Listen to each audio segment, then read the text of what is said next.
بسم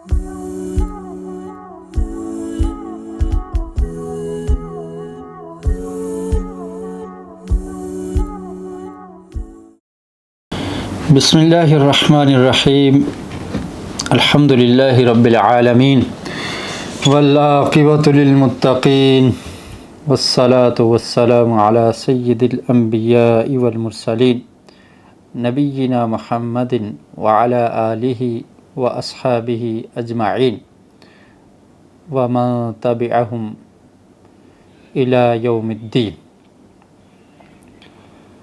آج کا جو ہمارا عنوان ہے، ٹاپک ہے، وہ ہے قربانی اور ذی الحجہ۔ اس کے متعلق جو آپ حضرات کے سوالات ہمیں موصول ہوئے، جو سوالات ہیں ان کے جوابات دینے کی کوشش کی جائے گی۔ اللہ رب العالمین کی توفیق کا ہم سوال کرتے ہیں۔ اللہ رب العالمین سے دعا ہے کہ اللہ تعالی ہمیں صحیح معنوں میں حق اور سچ بیان کرنے کی اور پھر سن کر اس پر عمل کی توفیق نصیب فرمائے۔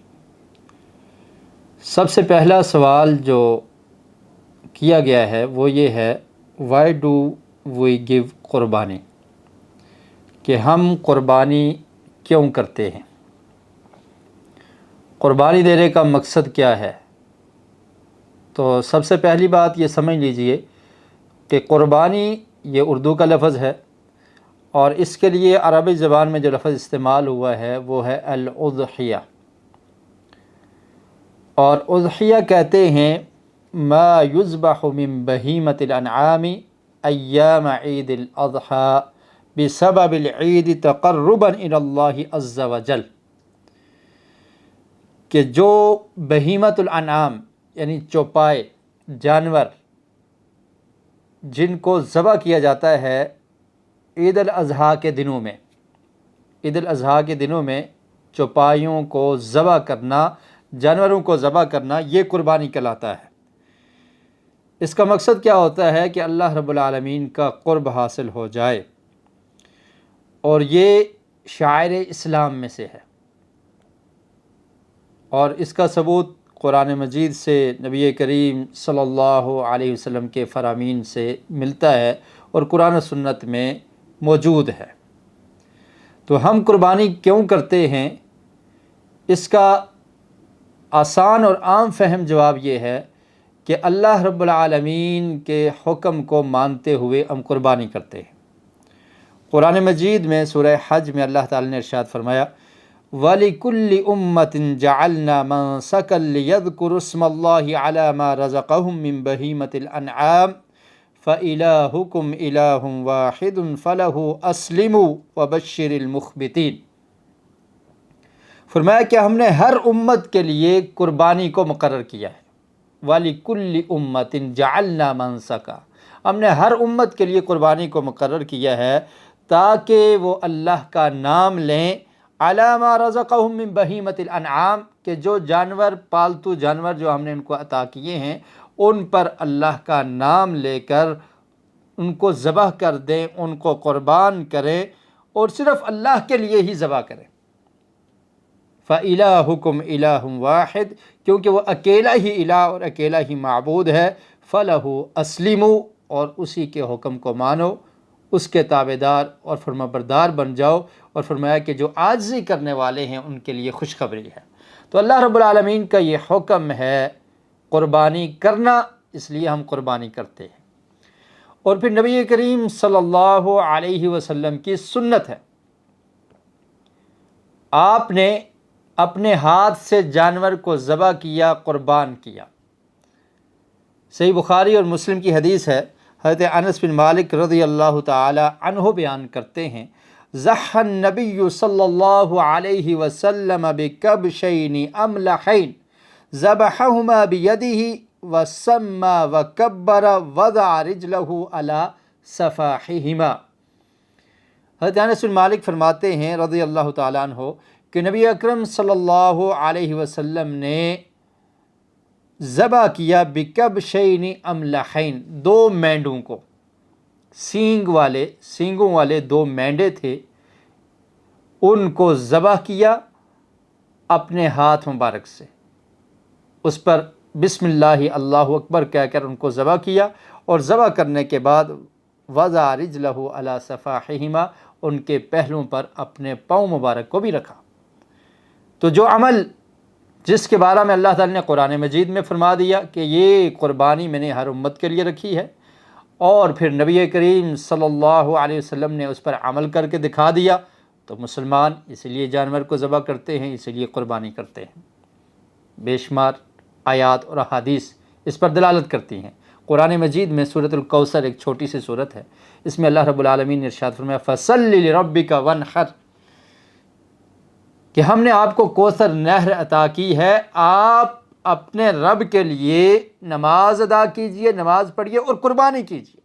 وَانْحَرْ، قربانی کیجئے۔ تو خیر میرے خیال میں یہ جواب کافی ہے کہ اللہ رب العالمین کے حکم کو مانتے ہوئے، پیارے رسول صلی اللہ علیہ وسلم کی سنت پر عمل کرتے ہوئے ہم قربانی کرتے ہیں۔ دوسرا سوال ہے what is the reward for giving قربانی؟ قربانی کرنے پر اجر و ثواب کیا ملتا ہے؟ اس کا ثواب کیا ہے؟ اللہ رب العالمین کے حکم کو مان لینا اور نبی کریم صلی اللہ علیہ وسلم کی سنت پر عمل کرنا، اس میں بہت بڑا اجر اور ثواب ہے۔ اور پھر جیسا کہ میں آپ کو بتا چکا کہ یہ شعائر اسلام میں سے ہے، اور اللہ رب العالمین نے قرآن مجید میں ارشاد فرمایا وَمَن يُعَظِّمْ شَعَائِرَ اللَّهِ فَإِنَّهَا مِن تَقْوَى الْقُلُوبِ، کہ جو شخص اللہ کے شعائر کی عزت کرتا ہے، ان کی توقیر کرتا ہے، تو یہ اس کے دل کا تقوی ہے، وہ اصل میں متقی ہے۔ تو آپ یہ سمجھ لیجئے کہ جو اللہ کی رضا کے لیے اخلاص سے صرف اللہ کو خوش کرنے کے لیے، دکھلاوا نہ ہو، ریاکاری نہ ہو، کوئی اور مقصد نہ ہو، اپنے رب کی رضا کے لیے کسی جانور کو ذبح کر دیتا ہے، اس کے گلے پہ چھری چلا دیتا ہے، اپنے حلال مال سے ایک جانور کو خرید کے ایام عید میں، قربانی کے دنوں میں اس کو قربان کر دیتا ہے، تو اس کا ریوارڈ اس کو یہ ملے گا کہ وہ متقی بن جائے گا۔ اور قرآن مجید میں سورہ حج میں اللہ تعالی نے ارشاد فرمایا کہ اللہ رب العالمین کو یہ جو تم جانور ذبح کرتے ہو، نہ اس کا گوشت پہنچتا ہے اور نہ ہی خون پہنچتا ہے۔ لَن يَنَالَ اللَّهَ لُحُومُهَا وَلَا دِمَاؤُهَا وَلَكِن يَنَالُهُ التَّقْوَى مِنكُمْ، فرمایا کہ اللہ تعالیٰ کو یہ جانور جس کو ذبح کیا جاتا ہے، اس کا خون یا اس جانور کا گوشت اللہ کو نہیں پہنچتا، بلکہ اللہ کیا دیکھنا چاہتے ہیں کہ کون سا بندہ میرا فرما بردار ہے۔ تو یہ سب سے بڑا ریوارڈ ہے کہ انسان اللہ تعالیٰ کا فرما بردار بن جاتا ہے، متقی بن جاتا ہے۔ فرمایا اللہ تعالیٰ تمہارے دلوں کے تقوی کو دیکھتے ہیں، گوشت اور خون نہیں پہنچتا، وَلَكِن يَنَالُهُ التَّقْوَى مِنكُمْ، تمہارا تقوی وہ اللہ تعالیٰ کو پہنچتا ہے۔ تو بلا وجہ جو شخص صاحب استطاعت ہے، جس کے پاس مال ہے، اسے قربانی کو ترک نہیں کرنا چاہیے، اور اس کا حکم اللہ تعالی نے قرآن مجید میں دیا۔ میں آپ کو پہلے بتا چکا فَصَلِّ لِرَبِّكَ وَانْحَرْ، اللہ رب العالمین نے یہ حکم دیا کہ اللہ کے رسول آپ نماز بھی پڑھیے اور قربانی بھی کیجیے۔ اور پھر اسی طرح فرمایا قُلْ إِنَّ صَلَاتِي وَنُسُكِي وَمَحْيَايَ وَمَمَاتِي لِلَّهِ رَبِّ الْعَالَمِينَ، کہ پیارے رسول آپ کہہ دیجئے بے شک میری نماز و نسکی اور میری قربانی اور میری زندگی اور میری موت یہ صرف اللہ رب العالمین کے لیے ہے۔ بعض ایسی احادیث بیان کی جاتی ہیں جن میں اسپیشل قربانی کے ثواب اور اس کی فضیلت کا ذکر ہے۔ مثلا یہ بیان کیا جاتا ہے کہ یہ قربانی کے جانور قیامت کے دن انسان کو پل صراط کراس کروا دیں گے۔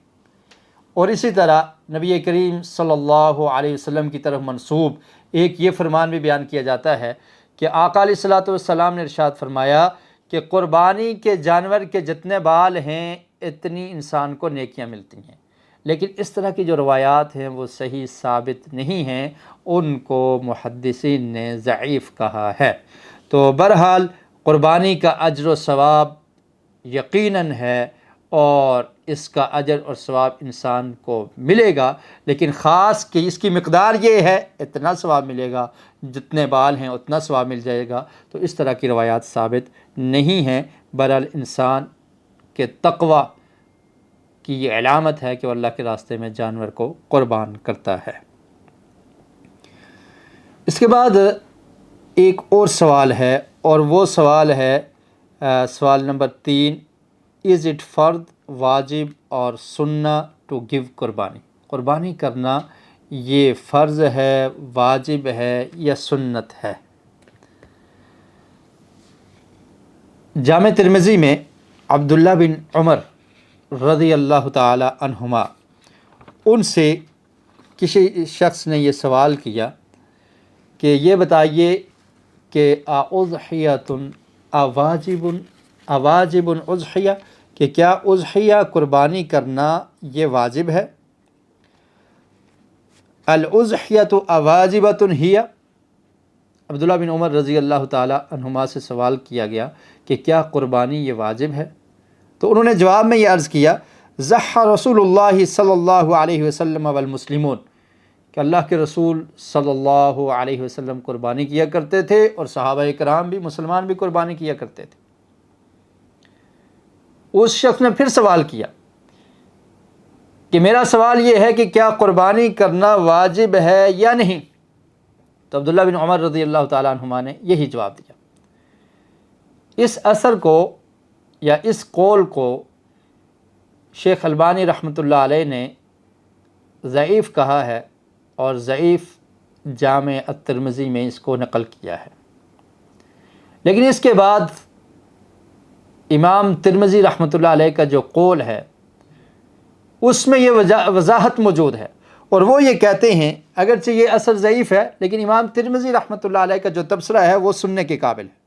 وہ کہتے ہیں وَالْعَمَلُ عَلَى هَذَا عِنْدَ أَهْلِ الْعِلْمِ، کہ اہل علم کا اسی پر علم ہے، أَنَّ الْأُضْحِيَةَ لَيْسَتْ بِوَاجِبَةٍ وَلَكِنَّهَا سُنَّةٌ مِّن سُنَنِ النَّبِيِّ صلی اللہ علیہ وسلم يُسْتَحَبُّ أَن يُعْمَلَ بِهَا۔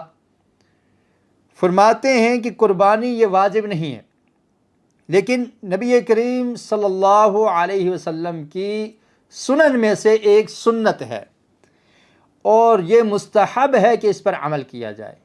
تو اس سے یہ پتہ چلتا ہے کہ محدثین کا جو موقف ہے وہ یہ ہے، اور جمہور اہل علم کا موقف یہ ہے کہ قربانی کرنا یہ سنت مؤکدہ ہے، سنت مؤکدہ ہے، کیونکہ نبی کریم صلی اللہ علیہ وسلم نے اس پر عمل کیا، اور پھر 10 سال تک جب آقا علیہ الصلوۃ والسلام مدینہ میں رہے تو ہر سال قربانی کرتے رہے۔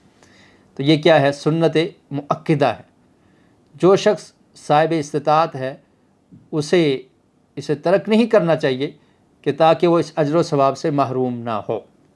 بہرحال کچھ علماء نے اس کو واجب بھی کہا ہے، لیکن صحیح موقف یہ ہے کہ یہ سنت مؤکدہ ہے، اور اسی طرح حضرت ابوبکر صدیق رضی اللہ تعالی عنہ، حضرت عمر فاروق رضی اللہ تعالی عنہ سے بھی یہ ملتا ہے کہ وہ بسا اوقات قربانی کو نہیں کیا کرتے تھے، صرف اسی وجہ سے کہ لوگ اس کو فرض یا واجب نہ سمجھ لیں۔ تو یہ سنت مؤکدہ ہے، تو بلا وجہ اس کو ترک نہیں کرنا چاہیے تاکہ انسان اجر و ثواب سے محروم نہ رہے۔ اس کے بعد ایک سوال ہے کہ قربانی کیا ساری فیملی کی طرف سے ایک ہی کفایت کر جائے گی یا نہیں؟ ایک جانور انسان ذبح کرتا ہے تو وہ پوری فیملی کی طرف سے کافی ہو جائے گا یا نہیں ہوگا؟ اس کے بارے میں ایک روایت حضرت ابو ایوب انصاری رضی اللہ تعالی عنہ سے منقول ہے۔ وہ بیان کرتے ہیں نبی اکرم صلی اللہ علیہ وسلم کے دور میں قربانی کیسے ہوا کرتی تھی۔ عطا بن یسار ایک تابعی ہیں، انہوں نے سوال کیا حضرت ابو ایوب انصاری رضی اللہ تعالی عنہ سے، اور یہ سوال اسی طرح کا ہے کہ کیا ایک جانور یعنی ایک بکری کو، ایک مینڈے کو، ایک چھترے کو ذبح کیا جائے اور پوری فیملی کے لیے کافی ہو جائے گا یا نہیں ہو جائے گا؟ تو پہلے یہ حدیث سن لیجئے، کیف کانت الضحایا علی عہد رسول اللہ صلی اللہ علیہ وسلم، یہ حدیث جامع ترمذی میں، اس کا نمبر ہے 1505 اور اسی طرح ابن ماجہ میں بھی یہ روایت موجود ہے۔ تو عطا بن یسار تابعی ہیں، انہوں نے حضرت ابو ایوب انصاری رضی اللہ تعالیٰ عنہ سے سوال کیا کہ اللہ کے رسول صلی اللہ علیہ وسلم کے دور میں آپ کے عہد مبارک میں قربانی کیسے ہوا کرتی تھی؟ تو وہ فرماتے ہیں فقال كان الرجل يضحي بشاة عنه وعن اہل بیتہ، فرماتے ہیں کہ اس وقت ایک شخص اپنی طرف سے وعن اہل بیتہ، اور اپنی فیملی کی طرف سے، اپنے گھر والوں کی طرف سے یضحی بشاة، ایک بکری ذبح کرتا تھا۔ تو اس سے یہ پتہ چلتا ہے کہ اگر ایک بکری، ایک جانور کو ذبح کر دیا گیا اور وہ اس انسان کی طرف سے جو ذبح کرنے والا ہے، جو قربانی کرنے والا ہے، اور اس کی فیملی کی طرف سے کفایت کر جائے گی، کافی ہو جائے گی۔ اور پھر آگے بیان کرتے ہیں فَيَأْكُلُونَ وَيُطْعِمُونَ حَتَّى تَبَاهَ النَّاسُ فَصَارَتْ كَمَا تَرَى، میں ایک جانور، ایک بکری کو اس وقت اللہ کے رسول کے دور میں صحابہ کرام ذبح کرتے اپنی طرف سے اور اپنے گھر والوں کی طرف سے، اور پھر اس سے کھاتے بھی اور لوگوں کو بھی کھلاتے، اور پھر وقت گزرتا گیا، لوگوں نے اس معاملے میں فخر کرنا شروع کر دیا کہ ہمارے گھر سے کتنی قربانیاں ہوتی ہیں، تو پھر لوگوں نے زیادہ کرنا شروع کر دی۔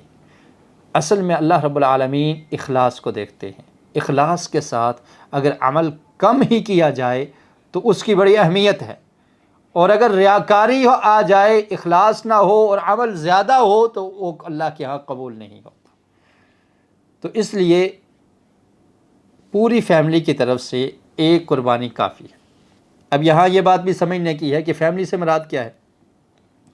فیملی سے مراد یہ ہے کہ جو لوگ ایک ہی گھر میں رہتے ہیں اور ایک ہی جگہ پر کھانا کھاتے ہیں، ان کے ساتھ جو قربانی کرنے والا ہے ان کی قرابت ہو، نسبی قرابت ہو، مثلا جو قربانی کرنے والا باپ ہے، اس کے 3 بیٹے ہیں اور ایک ہی گھر میں رہتے ہیں، ایک ہی گھر میں ہنڈیاں پکتی ہے، تو اب وہ اگر باپ کر لیتا ہے تو وہ پورے گھر کی طرف سے 3 بیٹے ہیں، اور جو ساتھ رہنے والی اگر کوئی بیٹی بھی ہے، زوجہ بھی ہے، تو ان سب کی طرف سے وہ کفایت کر جائے گا۔ اور نبی کریم صلی اللہ علیہ وسلم کے بارے میں بھی ایسی روایات ملتی ہیں کہ آپ نے اپنی طرف سے اور اپنے اہل بیت کی طرف سے ایک ہی جانور کو ذبح کیا۔ اور پھر اسی طرح صحیح مسلم میں حدیث ہے، آقا علیہ الصلوۃ والسلام نے جب 2 مینڈوں کو ذبح کیا تو ذبح کرنے کے بعد فرمایا، ایک کو ذبح کیا اور فرمایا اللہم تقبل منی ومن آل محمد ومن امت محمد، فرمایا کہ اللہ تعالیٰ اس کو میری طرف سے، میری آل کی طرف سے اور میری امت کی طرف سے قبول فرما دے۔ تو جو لوگ اکٹھے رہتے ہیں اور ایک ہی گھر میں رہتے ہیں، ایک ہی فیملی ان کو سمجھا جاتا ہے، تو وہ اگر ایک جانور ذبح کر لیں تو وہ سب کی طرف سے کفایت کر جائے گا۔ اس کے بعد جو اگلا سوال ہے جی، when do we need to stop cutting our nails and hair and when can we cut again؟ قربانی کرنے والا شخص، جو شخص قربانی کرنا چاہتا ہے، اس کے لیے یہ حکم ہے کہ وہ جب اسے ذی الحجہ کا چاند نظر آ جائے، ذی الحجہ کا مہینہ شروع ہو جائے، تو اس وقت سے وہ اپنے ناخن نہیں کاٹے گا، اپنے بال نہیں کاٹے گا۔ دوبارہ سن لیجیے، جو شخص قربانی کا ارادہ رکھتا ہے، اس نے قربانی کا جانور خرید رکھا ہے یا ابھی خریدا نہیں ہے، اس کا ارادہ ہے کہ میں نے قربانی کرنی ہے اس سال، اور اس نے ذی الحجہ کے چاند کو دیکھ لیا، یعنی ذی الحجہ کا آغاز ہو گیا، قربانی کی جو تاریخ ہے عید الاضحیٰ وہ 10 ذی الحجہ کو ہوتی ہے، تو یکم سے یعنی پہلی تاریخ سے ہی اس نے اپنے سر کے بال، اپنے ناخن، داڑھی کے بال، جسم کے کسی حصے کے بالوں کو بھی کاٹنا نہیں ہے، اکھاڑنا نہیں ہے۔ اس کے بارے میں جو روایت ہے ام سلمہ رضی اللہ تعالی عنہا بیان کرتی ہیں، صحیح مسلم میں یہ روایت ہے، نبی کریم صلی اللہ علیہ وسلم نے ارشاد فرمایا کہ جو شخص تم میں سے قربانی کا ارادہ رکھتا ہے تو وہ اپنے بالوں کو نہ کاٹے۔ من کان لہ ذبح یذبحہ فاذا اہل ہلال ذی الحجۃ فلا یأخذن من شعرہ ولا من اظفارہ شیئا حتی یضحی۔ یہ روایت صحیح مسلم میں اور اس کا نمبر ہے 1977۔ ام سلمہ ام المومنین رضی اللہ تعالی عنہا وہ بیان کرتی ہیں کہ پیارے رسول صلی اللہ علیہ وسلم نے ارشاد فرمایا، من کان لہ ذبح، جس کا ذبح کرنے کا ارادہ ہو، اور ایک روایت میں ہے کہ من اراد ان یضحی، کہ جو یہ ارادہ رکھتا ہے کہ اس نے قربانی کرنی ہے تو وہ کیا کرے، جب وہ ذی الحجہ کے چاند کو دیکھ لے، یعنی ذی الحجہ کے مہینے کی ابتدا ہو جائے، تو اس کے بعد اس نے کیا کرنا ہے، فلا یأخذن من شعرہ، اس کے بعد اس نے بالوں کو نہیں کاٹنا۔ تو اس لیے اس سے پہلے انسان بال کاٹ لے، ذی الحجہ کی ابتدا ہونے سے پہلے اپنے سر کے بال اگر کٹوانے ہیں وہ کٹوا لے، جسم کے کسی حصے کے زیر ناف بال ہیں، بغلوں کے نیچے جو بال ہیں، داڑھی کو تو ویسے نہیں کاٹنا چاہیے، اور مونچھیں وغیرہ جو ہیں، تو جتنے بھی جسم پر بال ہیں یا ناخن ہیں تو ان کو ان 10 دنوں میں نہیں کاٹنا۔ تو فرمایا کہ جو شخص قربانی کا ارادہ رکھتا ہے تو وہ اپنے بالوں کو اور اپنے ناخنوں کو نہیں کاٹے گا۔ تو یہ سوال کا پہلے حصے کا جواب ہے کہ جب ذی الحجہ کی ابتدا ہو جائے، مہینے کا آغاز ہو جائے، تو اس وقت سے لے کر بالوں کو اور ناخنوں کو نہیں کاٹنا۔ کب تک؟ حتی یضحی، یہاں تک کہ وہ شخص قربانی کر لے۔ کب تک نہیں کاٹنے؟ قربانی کرنے تک۔ جب اس نے قربانی عید کی نماز پڑھ لی، اور قربانی کرنے کا ٹائم کیا ہے؟ 10 ذی الحجہ کو نماز عید کے بعد۔ نبی کریم صلی اللہ علیہ وسلم کا ارشاد ہے کہ جو شخص عید کی نماز سے پہلے جانور کو ذبح کر لیتا ہے تو اس نے یہ اپنے کھانے کے لیے کیا ہے اور گھر والوں کے کھلانے کے لیے کیا ہے۔ قربانی کا جو ٹائم ہے نماز عید کے بعد شروع ہوگا۔ جب آپ نے نماز عید ادا کر لی اس کے بعد جانور کو آپ نے ذبح کرنا ہے۔ جب آپ نے جانور ذبح کر لیا اس کے بعد اب آپ اپنے سر کے بال، جسم کے کسی حصے کے بال اور ناخن وغیرہ ان کو کاٹ سکتے ہیں، اتار سکتے ہیں۔ تو وقت کب ہے؟ قربانی کے کرنا۔ اگر کسی شخص نے پہلے دن قربانی نہیں کی 10 ذی الحجہ کو، کیونکہ قربانی 11، 12 کو بھی کی جا سکتی ہے، تو 11 ذی الحجہ کو کر لی، 12 ذی الحجہ کو کی، تو پھر وہ 11 کو کاٹے گا۔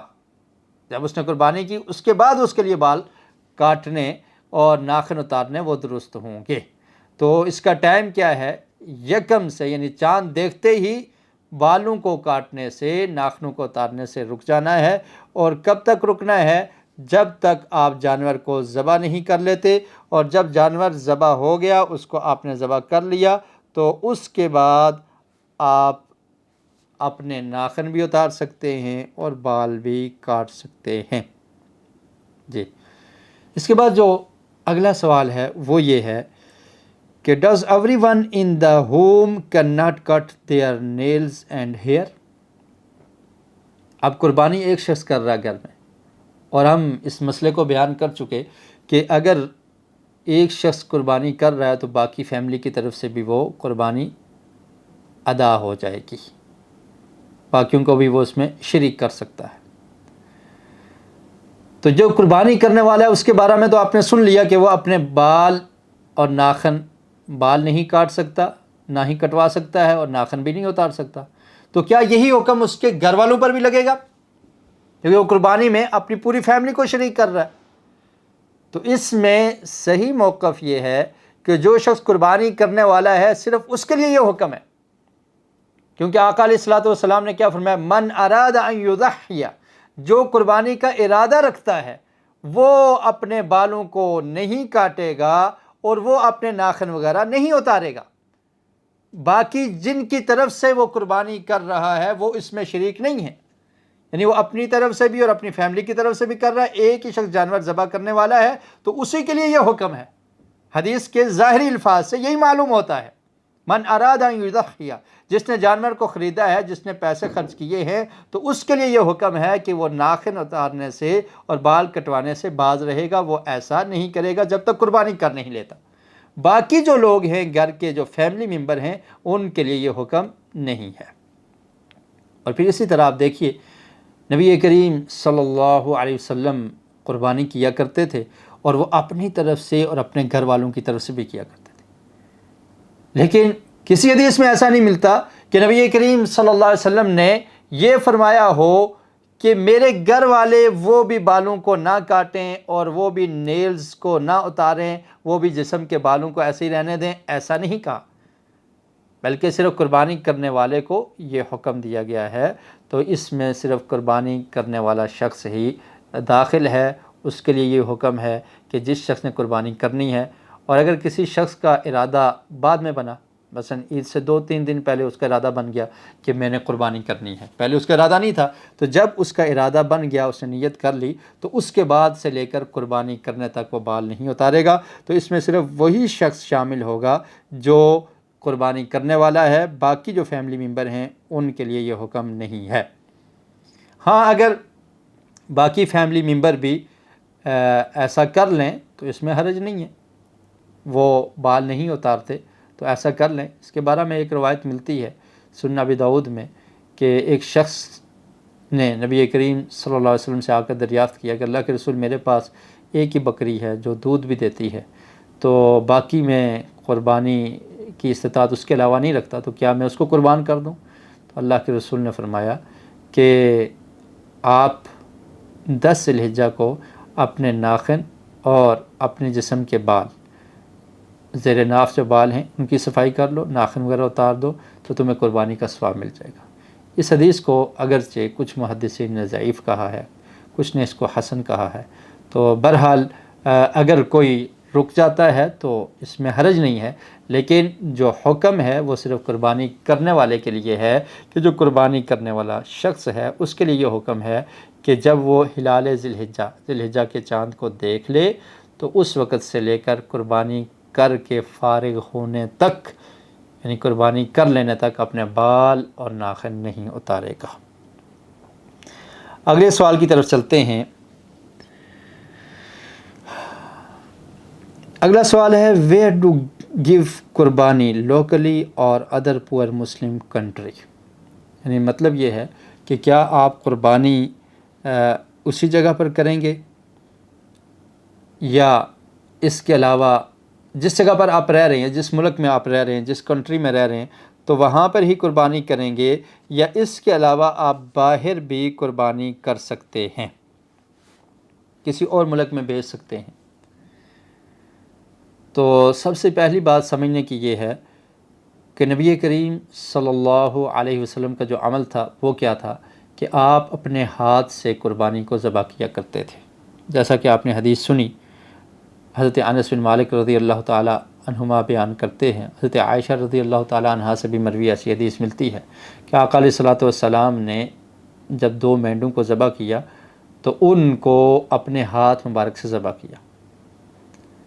تو جو قربانی کرنے والا شخص ہے تو وہ جب اپنے علاقے میں کرے گا، خود ذبح کرے گا، تبھی ہو سکے گا۔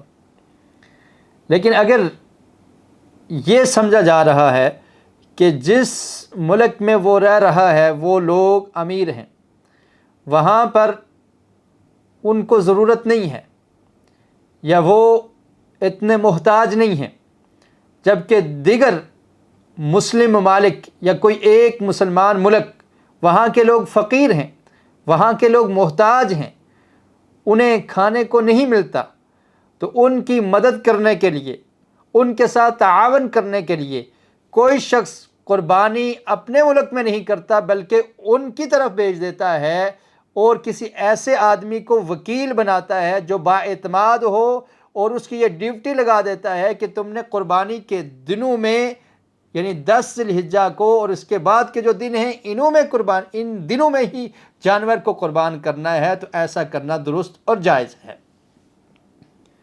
بعض ممالک میں ایسا بھی ہوتا ہے کہ وہاں پر قربانی کرنے کی سہولت موجود نہیں ہوتی، تو تب بھی کسی اور ملک میں آپ بھیج سکتے ہیں۔ اور اگر سہولت موجود بھی ہے اور آپ یہ سمجھتے ہیں کہ یہاں پر یہ جو شعیرہ ہے یعنی قربانی کرنے والا جو عمل ہے وہ ہو رہا ہے اور لوگ کر رہے ہیں اور بہت سارے مسلمان کر رہے ہیں اور یہاں کی ضرورت بھی اس سے پوری ہو رہی ہے، لیکن دیگر جو ممالک ہیں وہاں پر لوگ محتاج ہیں، ضرورت مند ہیں، تو ان کے ساتھ تعاون کیا جائے۔ اگر میں اپنا جانور وہاں پر بھیجتا ہوں یا اس کے پیسے بھیج دیتا ہوں، رقم بھیجتا ہوں کہ وہاں پر قربانی کی جائے تاکہ ان لوگوں کا فائدہ ہو جائے، تو ایسا کرنا درست اور جائز ہے۔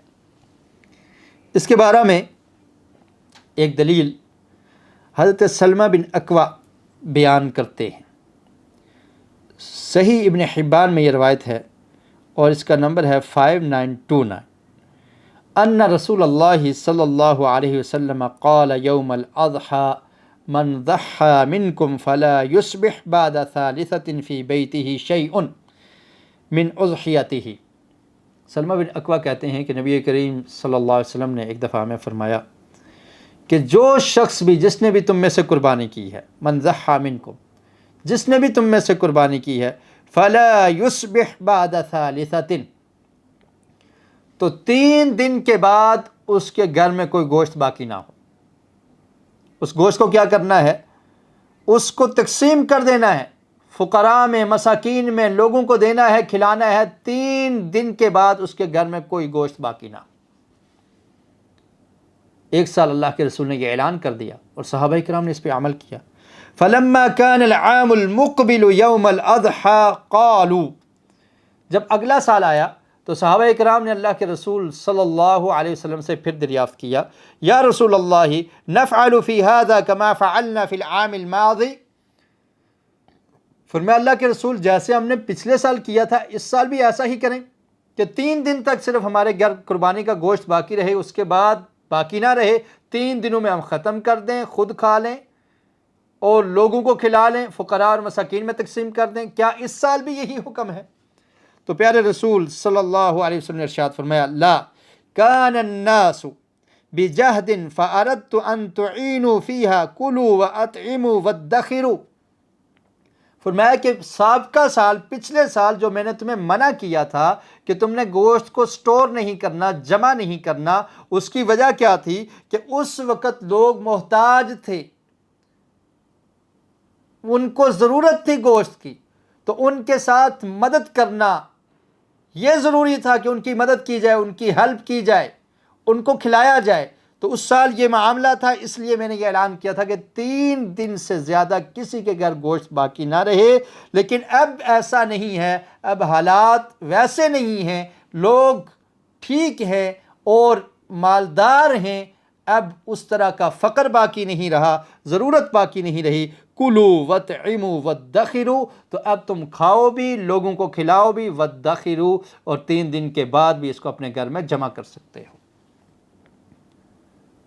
تو اب آپ دیکھیے کہ نبی کریم صلی اللہ علیہ وسلم نے لوگوں کی ضرورت کا خیال رکھتے ہوئے یہ حکم دے دیا کہ گوشت کو جمع نہیں کیا جائے گا 3 دن سے زیادہ، اور جو ہی یہ ضرورت پوری ہوگی، یہ علت ختم ہوگی، تو پھر حکم دیا کہ اب تم کھاؤ بھی، لوگوں کو کھلاؤ بھی اور جمع بھی کر سکتے ہو۔ حکم تبدیل ہو گیا۔ اسی طرح اگر کسی مسلم ملک میں ضرورت ہے کہ وہاں کے لوگ محتاج ہیں، ضرورت مند ہیں اور ان کو کھانے کو نہیں مل رہا، یا وہ زیادہ ضرورت مند ہیں کہ ان تک قربانی کا گوشت پہنچایا جائے، تو پھر کوئی شخص اگر اپنی قربانی کا جانور وہاں پر ذبح کرتا ہے، کسی کو وکیل بنا دیتا ہے اور اس کو کہتا ہے کہ میں تمہیں اس کی رقم ادا کروں گا، تم وہاں پر ذبح کرو، تو ان کی ضرورت کو پورا کرنے کے لیے یہ عمل کرنا درست اور جائز ہے، کیونکہ اسلام ہمدردی اور ایک دوسرے کے ساتھ تعاون کا درس دیتا ہے۔ تو اس حدیث سے بھی یہ ثابت ہوتا ہے کہ جیسا کہ نبی کریم صلی اللہ علیہ وسلم نے صحابہ اکرام کو ایک سال یہ حکم دیا کہ تم نے اپنے گھروں میں گوشت کو جمع نہیں رکھنا، اور جب وہ علت ختم ہوگی کہ فقر ایسے باقی نہ رہا تو پھر نبی کریم صلی اللہ علیہ وسلم نے فرمایا کہ اب تم جمع کر سکتے ہو۔ تو اسی طرح قربانی کو اپنے ہاتھ سے ذبح کرنا یہ سنت ہے، تو جب ضرورت زیادہ ہو کسی اور جگہ پر تو پھر انسان اپنی قربانی کو وہاں پر بھیج سکتا ہے، یا اگر کسی ایسے ملک میں رہ رہا ہے کہ جہاں پر سہولت موجود نہیں ہے، قربانی کرنا دشوار ہے، تو تب بھی کسی کو وکیل بنایا جا سکتا ہے اور اس کے ذمہ لگایا جا سکتا ہے، وہ اگر کسی اور ملک میں رہتا ہے، کہ تم میری طرف سے قربانی کر دو، تو ایسا کرنا درست اور جائز ہے۔ اگلا ہمارا سوال ہے، what type of animals acceptable to give قربانی and how many parts per animal؟ سوال یہ ہے کہ کتنے قسم کے جانور ہیں جن کو قربان کیا جا سکتا ہے، جن کی قربانی کرنا جائز ہے، اور ان میں کتنے پارٹس ہو سکتے ہیں، یعنی کتنے لوگ ایک جانور میں شریک ہو سکتے ہیں۔ تو سب سے پہلی بات یہ ہے کہ جو جانور قربان کیے جائیں گے یا جن کی قربانی کی جا سکتی ہے، ان کا ذکر قرآن مجید میں موجود ہے۔ سورہ حج میں اللہ رب العالمین نے ارشاد فرمایا، وَلِكُلِّ أُمَّةٍ جَعَلْنَا مَنسَكًا لِيَذْكُرُوا اسْمَ اللَّهِ عَلَى مَا رَزَقَهُم مِّن بَهِيمَةِ الْأَنْعَامِ فَإِلَٰهُكُمْ إِلَٰهٌ وَاحِدٌ۔ فرمایا کہ ہم نے ہر امت کے لیے قربانی کو مقرر کیا، کس لیذکروا اسم اللہ، تاکہ وہ اللہ کا نام لیں، علی ما رزقہم، جو ہم نے ان کو عطا کیے ہیں، من بہیمۃ الانعام، پالتو جانور۔ تو بہیمۃ الانعام کسے کہتے ہیں؟ پالتو جانور جن کو گھروں میں پالا جاتا ہے، تو ان سے قربانی ہوگی۔ اور وہ کون کون سے ہیں؟ الابل، البقر اور غنم، اس میں ذعن بھی آ جائے گا اور ماز بھی۔ تو ابل کہتے ہیں اونٹ کو، اونٹ، گائے اور بکری، اور بکری کی جتنی اقسام ہیں اس میں بیڑ بھی شامل ہے، مینڈا بھی شامل ہے، اور ان کے مذکر بھی شامل ہیں، مؤنث بھی شامل ہیں، یعنی بیل کو بھی ذبح کیا جا سکتا ہے اور گائے کو بھی ذبح کیا جا سکتا ہے، اونٹ کو بھی اور اونٹنی کو بھی ذبح کیا جا سکتا ہے، اور اسی طرح بیڑ کو بھی اور مینڈے کو بھی ذبح کیا جا سکتا ہے، بکری ہو یا بکرا ہو۔ تو یہ ان کے مذکر اور مؤنث تو یہ 4 ہیں، اور اس طرح مذکر اور مؤنث ملا کر تو یہ کتنے ہو جائیں گے؟ 8 ہو جائیں گے۔ تو یہ جو جانور ہیں ان کو اللہ کے راستے میں قربان کیا جائے گا، یہ پالتو جانور ہیں، انہی کی قربانی دی جائے گی۔ اب مسئلہ یہ رہا کہ اس کے پارٹس کتنے ہیں۔ پارٹس کا مطلب یہ ہے کہ اس میں کتنے لوگ شریک ہو سکتے ہیں۔ تو جو بکرا ہے یا چھترا ہے تو اس میں صرف ایک آدمی کی طرف سے وہ قربان کیا جائے گا، اس میں ثواب میں وہ اپنی فیملی کو شریک کر سکتا ہے، یعنی اللہ تعالیٰ سے دعا کر سکتا ہے کہ اللہ تعالیٰ اس کو قبول کر لے، جیسے نبی کریم صلی اللہ علیہ وسلم نے فرمایا، اللہم تقبل منی ومن آل محمد ومن امت محمد صلی اللہ علیہ وعلی آلہ وصحبہ وسلم۔ میں کہ اللہ تعالیٰ اس کو میری طرف سے، میری امت کی طرف سے اور میری آل کی طرف سے قبول فرما لے۔ تو اس طرح تو نیت کی جا سکتی ہے، لیکن وہ قربانی میں کسی اور کو شریک کرنا کہ اس کے حصہ، ایک حصہ اس کا، دوسرا حصہ اس کا، تیسرا حصہ اس کا، تو بکرے میں ایسا نہیں ہو سکے گا۔ بہرحال اونٹ میں اور اسی طرح گائے میں دیگر لوگ بھی شریک ہو سکتے ہیں۔ اس میں کتنے حصے ہوں گے؟ تو گائے میں کتنے حصے ہوتے ہیں؟ 7۔ اس کے بارے میں جو روایت ہے وہ صحیح مسلم میں ہے، اور اسی طرح سنن ابی داؤد میں بھی یہ موجود ہے، اور سنن ابی داؤد میں اس کا نمبر ہے 2807، اور صحیح مسلم میں باب الاشتراک فی الہدی والاجزاء البقرہ، یہ باب ہے، اور اس حدیث کا نمبر ہے 1318۔ نبی کریم صلی اللہ علیہ وسلم سے بیان کرنے والے جابر بن عبداللہ ہے رضی اللہ تعالیٰ عنہ، وہ فرماتے ہیں، البقرۃ عن 7 والجزور عن 7۔ فرماتے ہیں کہ گائے میں 7 لوگ شریک ہو سکتے ہیں، والجزور، اور اونٹ بھی 7 لوگوں سے کافی ہوگا، یعنی 7 لوگ اونٹ میں شریک ہو سکتے ہیں اور 7 لوگ ہی گائے میں شریک ہو سکتے ہیں۔ اور اسی طرح ایک روایت ہے کہ حدیبیہ کے مقام پر، یعنی نبی کریم صلی اللہ علیہ وسلم کے ساتھ صحابہ کرام جب عمرے کے لیے گئے تو جانور ساتھ تھے اور حدیبیہ کے مقام پر روک دیا گیا، تو اس وقت بھی آقا علیہ الصلوۃ والسلام کے ساتھ جو صحابہ کرام تھے تو وہ بیان کرتے ہیں کہ ہم نے گائے میں اور اونٹ میں 7 لوگ ہم شریک ہوئے اور ہم نے یہ قربانی کی۔ تو خیر حج یا عمرے کے لیے جو قربانی ہوتی ہے، حج کے موقع پر جو قربانی ہوتی ہے اس کو عربی میں ہدی کہتے ہیں، اور جو ویسے قربانی ہے اس کو اضحیہ کہا جاتا ہے۔ لیکن شراکت میں یعنی کتنے لوگ شریک ہو سکتے ہیں تو یہ سیم ہے۔ حج کے موقع پر بھی اگر آپ قربانی کریں گے تو بڑا جانور ہے، گائے ہے یا اونٹ ہے، تو اس میں 7 آدمی شریک ہو سکتے ہیں، اور اگر بکرا ہے تو اس میں 1 آدمی ہی شریک ہو سکتا ہے۔ اور یہاں پر ایک اور مسئلہ بھی یاد رکھیے کہ اونٹ میں 7 لوگ بھی شریک ہو سکتے ہیں اور 10 بھی شریک ہو سکتے ہیں۔ 7 کے بارے میں جو روایت ہے وہ آپ نے سن لی۔ اب 10 کے بارے میں جو روایت ہے وہ عبداللہ بن عباس رضی اللہ تعالی عنہ سے ہے۔ وہ بیان کرتے ہیں، یہ روایت جامع ترمذی میں ہے اور اسی طرح ابن خزیمہ میں بھی موجود ہے۔ وہ بیان کرتے ہیں حضرت عبداللہ بن عباس رضی اللہ تعالی عنہما، كنا مع رسول اللہ صلی اللہ علیہ وسلم فی سفر فحضر الاضحى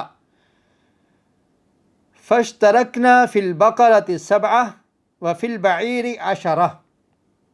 فرماتے ہیں کہ ہم نبی کریم صلی اللہ علیہ وسلم کے ساتھ ایک سفر میں تھے، تو سفر میں قربانی کا دن آ گیا، تو پھر کیا ہوا کہ جو گائے تھی اس میں ہم 7 لوگ شریک ہوئے اور جو اونٹ تھا اس میں 10 لوگ شریک ہوئے۔ تو یہ روایت بھی صحیح ہے۔ تو اس سے یہ ثابت ہوتا ہے کہ 7 لوگ بھی اونٹ کی قربانی میں شریک ہو سکتے ہیں، اور اگر 10 لوگ شریک ہو جائیں تو تب بھی یہ جائز اور درست ہے۔ تو قربانی کے متعلق تقریباً یہ سوالات تھے جن کا جواب دینے کی ہم نے کوشش کی۔ اور قربانی کے بارے میں یہ یاد رکھیے کہ نبی کریم صلی اللہ علیہ وسلم کا ارشاد ہے، آقا علیہ الصلوۃ والسلام نے ارشاد فرمایا کہ جو شخص طاقت رکھتا ہے، من کان لہ سعہ، جس کے پاس طاقت ہو یعنی استطاعت ہو کہ وہ قربانی کے جانور کو خرید سکتا ہے، اس کے باوجود وہ قربانی نہیں کرتا، تو فرمایا کہ وہ ہماری عیدگاہ میں حاضر نہ ہو۔ یعنی یہ سخت وعید ہے، ڈانٹ ہے اس شخص پہ جو بخیل ہے، بخل کرتا ہے اور قربانی نہیں کرتا، استطاعت کے باوجود، طاقت کے باوجود، مالدار ہے، قربانی کا جانور خرید سکتا ہے، پھر نہیں کرتا، تو فرمایا کہ وہ ہماری عیدگاہ میں بھی حاضر نہ ہو۔ تو اس لیے جو شخص بھی صاحب استطاعت ہے، جو قربانی کے جانور کو خرید سکتا ہے، تو اسے چاہیے کہ وہ اس میں بخل سے کام نہ لے بلکہ قربانی کو کرے۔ اور قربانی یہ ایک عظیم عمل ہے۔ قربانی انسان کو قربان ہونا اور قربان کرنا سکھاتا ہے کہ میں اللہ کے دین کے لیے اپنا سب کچھ قربان کر سکتا ہوں۔ یہ جذبہ قربانی سے پیدا ہوتا ہے۔ اب ذرا غور کیجئے، قرآن مجید میں اللہ رب العالمین نے جہاں پر ابراہیم علیہ السلام کا ذکر کیا، سورہ صافات کی آیت نمبر 100 اور اس سے آگے والی آیات ہیں کہ جب ابراہیم علیہ السلام کو اللہ تعالیٰ نے دعا کے بعد بڑھاپے میں اولاد عطا کی، ابراہیم علیہ السلام کیا دعا کیا کرتے تھے؟ رب ہب لی من الصالحین، اے اللہ رب العالمین مجھے نیک اولاد عطا کر دے۔ فبشرناہ بغلام حلیم، تو ہم نے ابراہیم علیہ السلام کو ایک بردبار بچے کی خوشخبری سنائی۔ وہ بچہ کون تھا؟ وہ غلام کون تھا؟ وہ اسماعیل علیہ السلام تھے۔ اور جب اسماعیل علیہ السلام لڑکپن کی عمر کو پہنچتے ہیں، قرآن مجید کے الفاظ ہیں فَلَمَّا بَلَغَ مَعَهُ السَّعْيَ قَالَ يَا بُنَيَّ إِنِّي أَرَى فِي الْمَنَامِ أَنِّي أَذْبَحُكَ فَانظُرْ مَاذَا تَرَى۔ جب لڑکپن کی عمر کو پہنچتے ہیں تو ابراہیم علیہ السلام کہتے ہیں اسماعیل میں نے خواب دیکھا ہے، اور انبیاء علیہ السلام کا خواب کیا ہوتا ہے؟ وحی ہوتی ہے، اللہ کی طرف سے حکم ہے کہ میں تجھے ذبح کر رہا۔ اب اللہ کا حکم ہے فانظر ماذا تری، تیرا کیا خیال ہے؟ یہ قربانی ہے، کہ اللہ کا حکم آ جائے انسان اس کے لیے اپنا سب کچھ قربان کرنے کے لیے تیار ہو جائے۔ اللہ کا حکم آ گیا، اب اللہ کے حکم کو ماننا ہے۔ بیٹے کی محبت آڑے نہیں آئی۔ آج انسان اولاد کی محبت میں اللہ کی بھی نافرمانی کر بیٹھتا ہے۔ بیٹے نے کہا ہے، بیٹی نے کہا ہے، اس کی بات کو مان لی جاتی ہے، مانا جاتا ہے، اور اللہ کی بات کو، اللہ کے حکم کو بسا اوقات والدین پہ سے پشت ڈال دیتے ہیں۔ قربانی کیا ہے؟ اللہ کا حکم آ جائے، وہاں پر نہ بیٹے کی محبت آڑے آ سکتی ہے، نہ بیوی کی محبت آڑے آ سکتی ہے، نہ دنیا کے کسی فرد کی محبت آڑے آ سکتی ہے، سب کچھ قربان کر دیا جا سکتا ہے۔ اللہ رب العالمین نے اپنے خلیل ابراہیم علیہ السلام کو آزمایا اور کہا کہ اپنے بیٹے کے گلے پہ چھری چلا دو۔ ابراہیم علیہ السلام نے اپنے بیٹے اسماعیل سے اس چیز کا ذکر کیا کہ بیٹا، اللہ کا حکم ہے، انی اذبحک، میں تجھے ذبح کرتا ہوں، تیرا کیا خیال ہے؟ فانظر ماذا تری، تو اب بیٹا والدین کی فرمانبرداری کس حد تک کرتا ہے۔ باپ نے اپنے رب کی فرمانبرداری کا حق ادا کر دیا اور بیٹے نے اپنے باپ کی فرمانبرداری کا حق ادا کر دیا۔ فرمایا قال یا بنی انی اری فی المنام انی اذبحک فانظر ماذا تری قال یا ابت افعل ما تؤمر ستجدنی ان شاء اللہ من الصابرین۔ فرمایا ابا جان، آپ کو اللہ نے جیسا حکم دیا ہے کر گزریے، میں اللہ کا بھی فرما بردار ہوں اور آپ کے حکم کی بھی فرما برداری کروں گا۔ یہ ہے اطاعت والدین۔ اور اللہ رب العالمین نے قرآن مجید میں اپنے حق کے بعد والدین کی اطاعت کا حکم دیا ہے۔ یہ قربانی کا فلسفہ ہے۔ اللہ کے حکم اور اللہ کی محبت کے آگے کسی کی محبت نہیں ہے۔ اللہ کے لیے سب کچھ قربان کر دینا، اولاد قربان کرنی پڑے انسان قربان کر دے، مال قربان کرنا پڑے قربان کر دے۔ قل ان صلاتی ونسکی ومحیای ومماتی للہ رب العالمین، میری نماز، میری قربانی، میری زندگی، میری موت کس کے لیے؟ صرف ایک اللہ کے لیے جو تمام جہانوں کا رب ہے۔ یہ قربانی کا فلسفہ ہے۔ اللہ کا حکم آ گیا، سب کچھ قربان کرنے کے لیے تیار ہو جائیں۔ یہ صرف گلے پر چھری چلانا، جانور کے گلے پر چھری چلا دینا، اس کے میں کیا فلسفہ ہے؟ کیوں ہم قربانی کرتے ہیں؟ اس جذبے کو اپنے اندر پیدا کیجیے۔ بیٹے نے کہا اللہ کا حکم ہے، ابا جان جیسا آپ کو اللہ نے حکم دیا اس کو کر گزریے۔ تو اللہ نے اپنی اطاعت کے ساتھ کیا حکم دیا؟ والدین کی اطاعت۔ وَقَضَىٰ رَبُّكَ أَلَّا تَعْبُدُوا إِلَّا إِيَّاهُ وَبِالْوَالِدَيْنِ إِحْسَانًا، کہ اللہ نے یہ فیصلہ کیا ہے، حکم دیا ہے کہ اللہ کے علاوہ کسی کی عبادت نہ کرو، اور پھر کیا فرمایا؟ وَبِالْوَالِدَيْنِ إِحْسَانًا، والدین کے ساتھ احسان کرو، اچھا سلوک کرو، ان کی فرمانبرداری کرو۔ تو اسماعیل نے اپنے والد کی فرمانبرداری کا حق ادا کر دیا، اور حقیقت میں یہ بھی اللہ کے لیے قربانی تھی کہ اللہ نے یہ حکم دیا ہے کہ والد کی فرمانبرداری کرنی ہے، میں اس کے لیے تیار ہوں، آپ مجھے صبر کرنے والوں میں سے پائیں گے۔ فَلَمَّا أَسْلَمَا وَتَلَّهُ لِلْجَبِينِ، اب دیکھیے محبت اور اولاد کی محبت والد کے دل میں کس قدر ہوتی ہے، اور پھر ایسی اولاد جو انسان کو بڑھاپے میں نصیب ہوئی ہو، اس کے لیے انسان کے دل میں کیا خیالات ہوتے ہیں، کیسے سوچتا ہے، اور کیسے اس بچے کی پرورش کرتا ہے جو بڑھاپے کی عمر میں اللہ نے عطا کی ہو، اور پھر اس عمر میں وہ بچہ کیا سوچتا ہے، اس کے کیا جذبات ہوتے ہیں کہ میں نے بڑے ہو کر کیا کچھ کرنا ہے۔ سب کچھ قربان کر دیا۔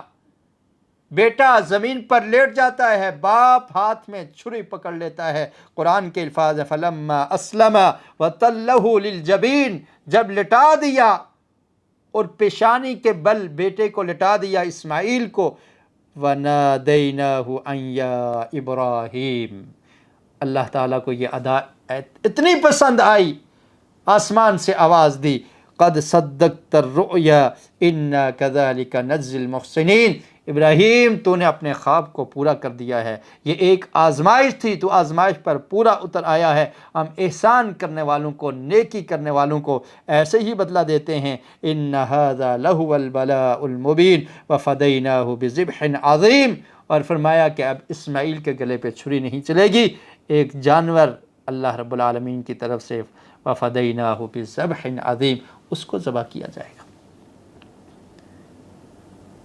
تو یہ قربانی ہے کہ اللہ کی خاطر سب کچھ قربان کر دینا، اور پھر اللہ رب العالمین کو یہ ادا اس قدر پسند آئی کہ ہر امت کے لیے اس قربانی کو مقرر کر دیا، اور رہتی دنیا تک اللہ رب العالمین نے مسلمانوں کے لیے پیارے رسول صلی اللہ علیہ وسلم کے ذریعے اس کو سنت قرار دیا، اور قیامت تک یہ قربانی ادا ہوتی رہے گی۔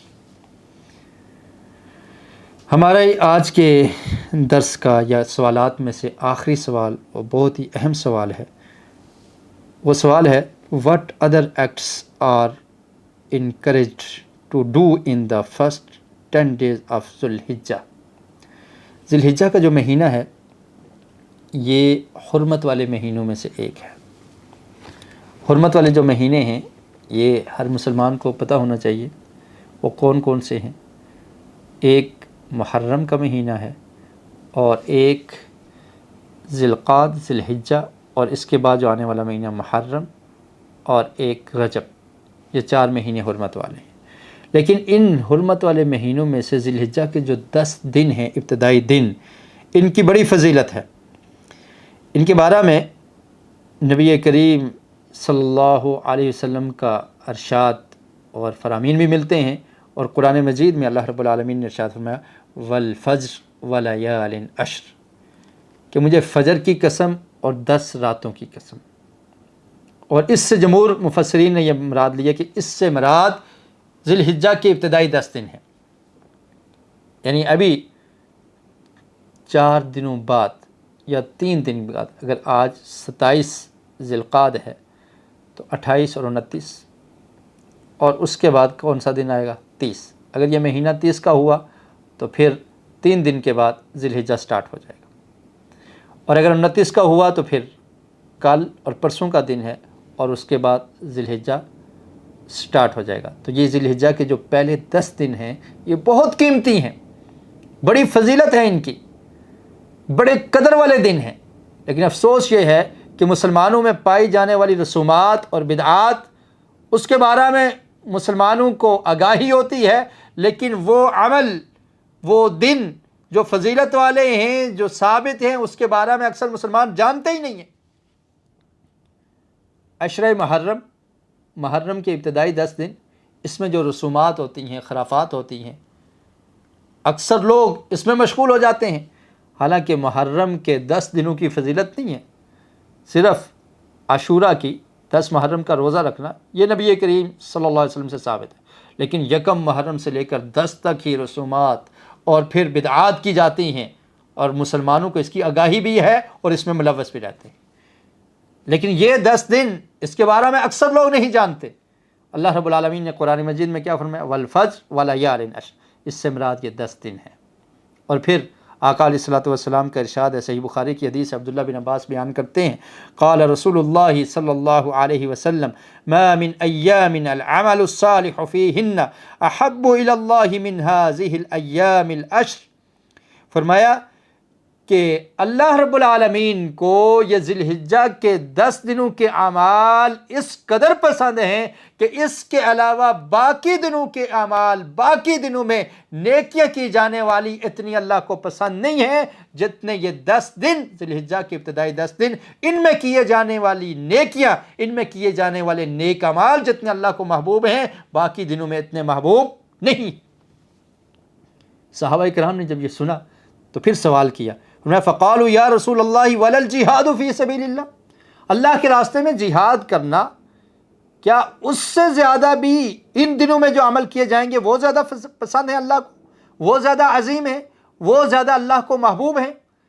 اللہ کے رسول صلی اللہ علیہ وسلم نے ارشاد فرمایا ولا الجہاد فی سبیل اللہ، ہاں جہاد سے بھی زیادہ۔ فرمایا الا رجل خرج بنفسه وماله فلم يرجع من ذلك بشیء، سوائے اس شخص کے کہ جو اپنے مال کو لے کر، اپنی جان کو لے کر اللہ کے راستے میں نکل گیا اور پھر واپس ہی نہ پلٹا، تو اس کی فضیلت موجود ہے، اس کی فضیلت ہے، اس کا یہ عمل اللہ کو بڑا محبوب ہے، لیکن اس کے علاوہ جو اعمال ان 10 دنوں میں کیے جائیں گے وہ اللہ تعالیٰ کو بہت زیادہ محبوب ہیں باقی دنوں کے اعمال سے۔ اس لیے ان دنوں کی قدر کیجیے، ان دنوں میں نیک اعمال کیجیے۔ اب ان دنوں میں کرنا کیا ہے، ایک اور روایت سن لیجیے۔ عبداللہ بن عمر رضی اللہ تعالیٰ عنہما بیان کرتے ہیں کہ رسول مکرم صلی اللہ علیہ وسلم نے ارشاد فرمایا، ما من ایام اعظم عند اللہ ولا احب الیہ من العمل فیہن من هذه الایام العشر۔ فرمایا کہ ان دنوں میں جو اعمال کیے جاتے ہیں وہ اللہ تعالیٰ کے ہاں بڑی قدر رکھتے ہیں، بڑے عظیم اور اللہ تعالیٰ کو بڑے پسند ہیں۔ فاکثروا فیہن من التہلیل، تو اس میں عمل کیا کرنے ہیں، یہ عمل حدیث سے ثابت ہے۔ فاکثروا فیہن من التہلیل، تو اس میں لا الہ الا اللہ کثرت سے پڑھا کرو۔ تو یہ اعمال سن لیجئے، کیا کرنا ہے، لا الہ الا اللہ کا ورد کثرت سے کرنا ہے۔ والتکبیر، اور اللہ اکبر، اللہ کی کبریائی کو بیان کیا کرو۔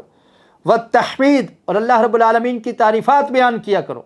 والحمدللہ پڑھا کرو، لا الہ الا اللہ واللہ اکبر والحمدللہ۔ تکبیرات ان 10 دنوں میں، 10 دنوں کے آغاز سے ہی ان کو شروع کر دینا چاہیے۔ تو یہ اعمال ہیں ان 10 دنوں میں خاص کرنے والے، اللہ کی تعریفات، تکبیرات، اور پھر لا الہ الا اللہ کا ورد کثرت سے کیا جائے۔ اور یہ عمل نبی کریم صلی اللہ علیہ وسلم کے صحابہ سے بھی ثابت ہے۔